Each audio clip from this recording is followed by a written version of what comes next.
Hello students, this is Mr. Claudio Gonzalez, and today I'm going to explain the instructions for the past simple evaluation.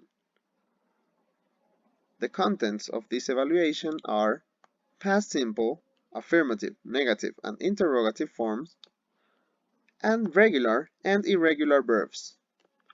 Los contenidos de la evaluación son el pasado simple, forma afirmativa, negativa e interrogativa, y los verbos regulares e irregulares en sus formas pasadas. Activity number 1. Past simple, affirmative form. Complete the sentences using the verb in brackets in past form. Completa las oraciones utilizando el verbo en paréntesis en su forma pasada. Ejemplo. En la oración del ejemplo, nuestro verbo entre paréntesis es visit, el cual es un verbo regular. Por lo tanto, para transformarlo al pasado, debemos agregarle ed.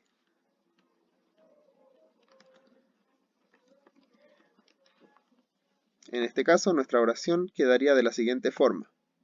I visited my cousin yesterday.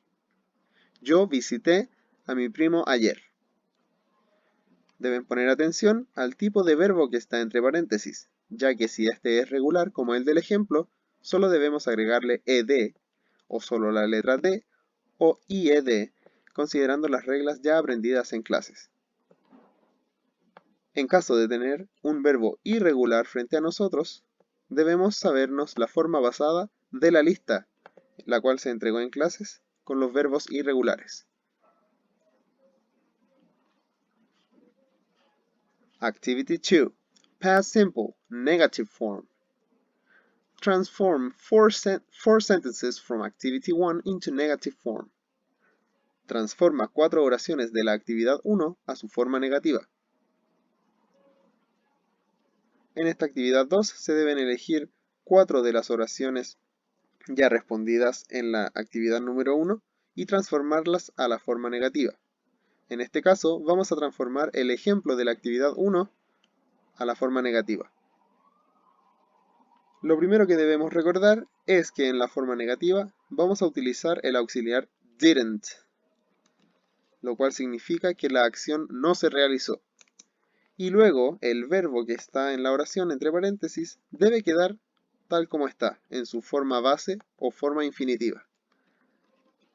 Por lo tanto, la forma negativa de la oración de ejemplo de la actividad 1 sería I didn't visit my cousin yesterday. Yo no visité a mi primo ayer.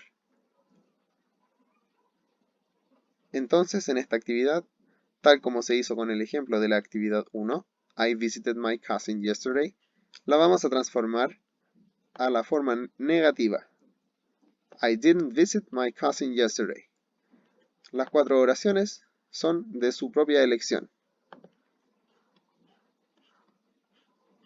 Activity 3. Past simple interrogative form. Put the words in order to form questions in past simple. Ordena las palabras para formar preguntas en pasado simple. En esta actividad ya tenemos todas las palabras que se incluyen en la pregunta, solo que están desordenadas. Por lo tanto, siguiendo la estructura aprendida en clases, deben ordenar las palabras para que se formen preguntas en pasado simple. El ejemplo es el que está en el cuadro. Tenemos las palabras visit, cousin, did, my, I y yesterday, incluido el signo de interrogación. Esta pregunta, si se pueden dar cuenta, es la versión interrogativa de las oraciones de ejemplo que hemos utilizado en las otras actividades. En este caso, todas las preguntas van a comenzar con did, para luego incluir el sujeto, en este caso I, luego la acción visit, y luego el complemento de la oración, my cousin, en este caso a mi primo, y yesterday, ayer, incluido el signo de interrogación. En este caso utilizamos todas las palabras que estaban desordenadas para formar una pregunta. De la letra A a la D deben hacer lo mismo siguiendo la estructura de la pregunta del ejemplo. Did I visit my cousin yesterday? ¿Visité a mi primo ayer? Comenzamos la pregunta con did, luego el sujeto, luego la acción y finalmente el complemento. Activity number 4. Actividad final. Past simple. Escribe una oración sobre una acción que hiciste ayer. En este caso, deben escribir una oración contando algo que hayan hecho el día anterior. En este caso, deben seguir la estructura del pasado simple afirmativo, es decir, mencionar el sujeto, que debería ser yo o I en inglés, más la acción en pasado y el resto de información que quieras incluir en la oración. This is your past simple test. I hope you do very well in it. See you next class. Goodbye.